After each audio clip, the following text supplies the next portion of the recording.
सबसे बड़ा बल्लेबाज कौन? सोचिए, जब ये बात आती है तो कुछ 5-4 ऐसे नाम जहन में आते हैं। सचिन तेंदुलकर, ब्रायन लारा, या फिर रिकी पोंटिंग, या फिर जैक कैलिस। क्योंकि इन बल्लेबाजों ने क्रिकेट में अपना ही ब्रांड बना दिया था, अपने ही शॉट्स बना दिए थे। और जब भी क्रिकेट का नाम आता है तो इन बल्लेबाजों का नाम अपने आप जहन में आ जाता है। लेकिन आज के इस वीडियो में हम जिस खिलाड़ी की बात करने जा रहे हैं, उन्होंने अपने खेल से, अपने अलग अंदाज से इंडियन क्रिकेट में एक अलग पहचान बनाई। और उसके बाद अपनी जो दूसरी पारी में कोच की भूमिका में वो कर दिखाया जो वो शायद एक खिलाड़ी के तौर पर मैदान में खेलते हुए नहीं कर पाए थे।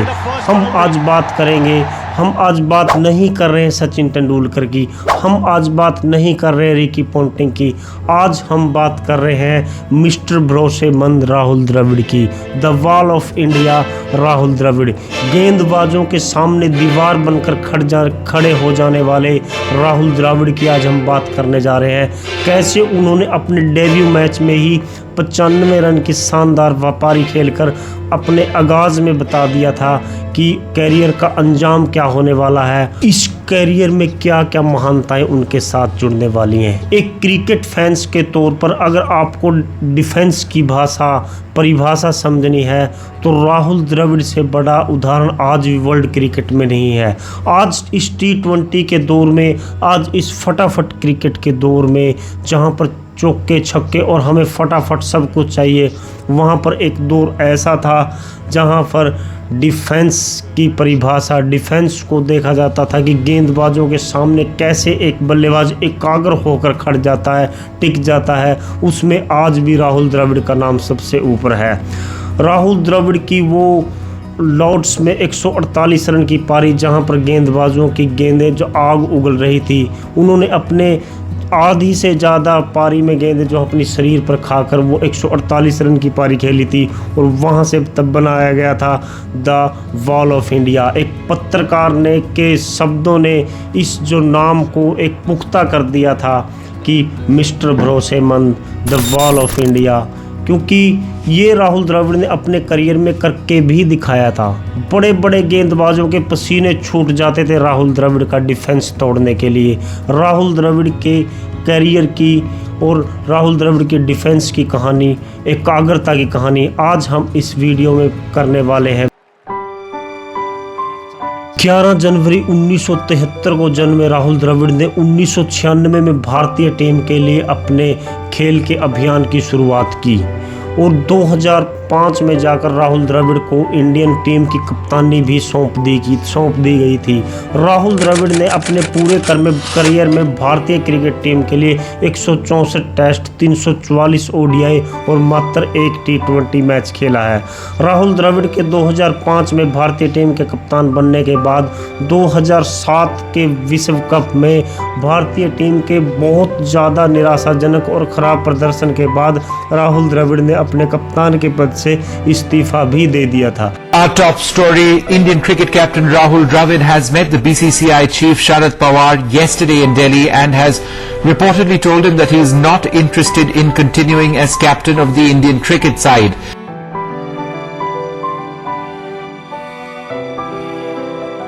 अगस्त 2007 को रिलीज हुई शाहरुख खान की एक मूवी चक दे इंडिया की स्टोरी राहुल द्रविड़ के करियर पर एकदम फिट बैठती है। वो कैसे, ये हम वीडियो में आपको आगे चलकर बताएंगे। तो राहुल द्रविड़ ने 2007 में भारतीय टीम के खराब प्रदर्शन के बाद पद से इस्तीफा दे दिया। उसके बाद 4 साल बाद राहुल द्रविड़ ने 2011 में चलकर अपने अंतर्राष्ट्रीय क्रिकेट को अलविदा कह दिया और यहाँ पे जाकर राहुल द्रविड़ के शानदार 15 साल के करियर के सफ़र का अंत हो गया।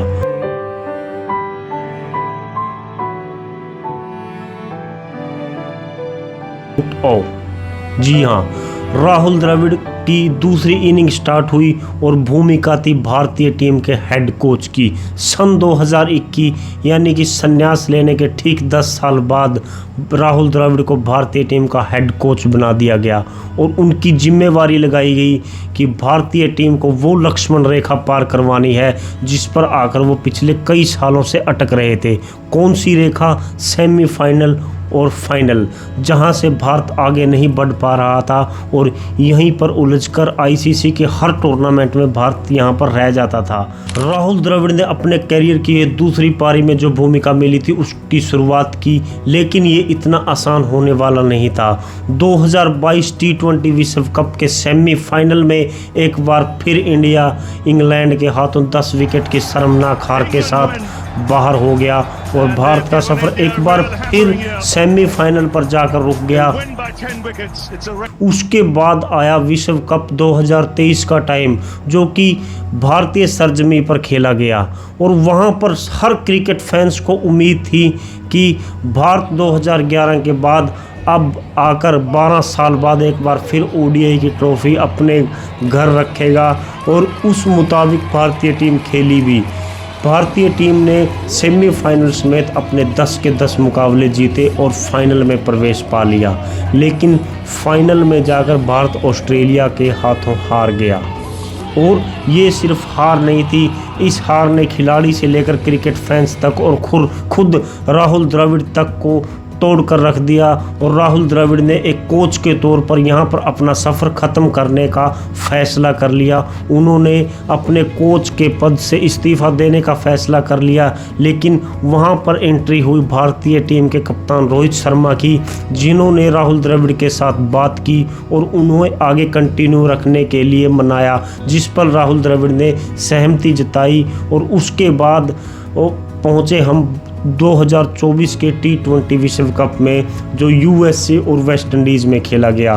जो गलतियां भारतीय टीम से 2023 के ओडीआई विश्व कप में हुई थी, उन सब गलतियों पर बहुत ही बारीकी से काम करके राहुल द्रविड़ अपनी टीम को लेकर विश्व कप में पहुंचे और वहां पे उन्होंने उन गलतियों को दोहराने का कोई मौका नहीं दिया और भारत को बना दिया T20 2024 का विश्व चैंपियन। और भारतीय टीम को 2024 में जाकर राहुल द्रविड़ ने वो रेखा पार करा दी जिस पर भारतीय टीम पिछले 10 साल से अटकती आ रही थी।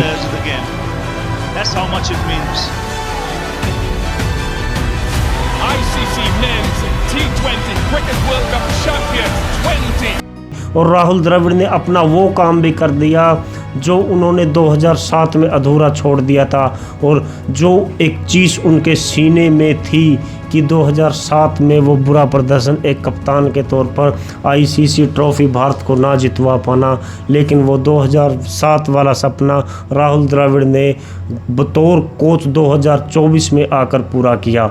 तो ये थी राहुल द्रविड़ की कहानी, जिस पर हम कह रहे थे कि शाहरुख खान की मूवी चक दे इंडिया की स्टोरी के ऊपर राहुल द्रविड़ के करियर के ऊपर फिट बैठती है, क्योंकि जैसे मेन कैरेक्टर इस मूवी में एक खिलाड़ी के तौर पर वो नहीं कर पाता, जो एक कोच के तौर पर जाकर कर देता है, वही किया राहुल द्रविड़ ने।